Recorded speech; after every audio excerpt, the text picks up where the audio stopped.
Hi, everyone. So, for the discussion this week in regards to what I feel I've learned in this class and how these things have kind of changed how I plan to strategically think and plan in the future, a couple things stand out to me, specifically the parts within the strategic thinking and planning process, including analyzing the trends and drivers. So, in this class, we were focusing all of these aspects on a certain organization. And in my current job now, I think I've shared this with the class, but I'm a collegiate sport coach. I coach softball at APU. I am one of the assistants. I have never been a head coach leading a program, but I imagine the topics that we work through in this class are very applicable at that level. Just in terms of me and the group that I work with, there's a lot of strategic thinking and planning already built into our job by nature. For example, when we play opponents, we have to have an idea of who our opponent is, so that way we can communicate that to the team and they can go in with all of the information and tools necessary to compete.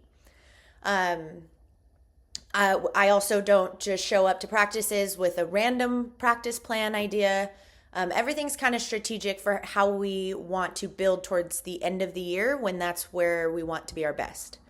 So there's a lot of that comes into account by nature, but I think that, for example, one of the small components that we worked on was, or specific, I should say, was analyzing the trends and drivers. And I think that instead of applying that to our whole organization, I have noticed myself apply it to our sport, where the current state of our sport, what our sport looks like at the youth level, because we will eventually receive those kids at our level.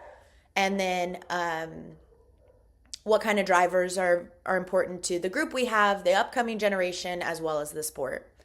Another thing that stood out to me was working through the uncertainty matrix of our top two drivers.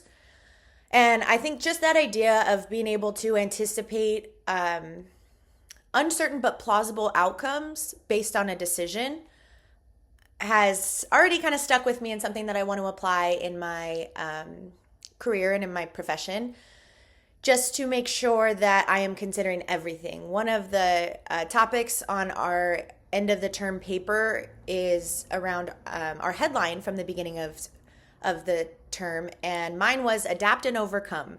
For the future, my whole thought process, if I could make it into one pretty phrase, it was adapt and overcome. And I'm kind of exploring that right now, because I think that just kind of naturally focuses on like the aftermath of something happening, as opposed to really trying to consider what the potential outcomes could be, base my decisions on those considerations, and then move forward with the best decision possible. Then at that point, I think I can observe what the outcome of that decision is and maybe reach a point where I have to adapt and overcome. But instead of having my initial approach be that aftermath thought, I want to try to include more forefront thinking when it comes to making decisions. But it has been a really good semester. I feel like I've learned a lot. I thank you all for our interactions with all these discussion posts, and I hope you guys finish the semester strong.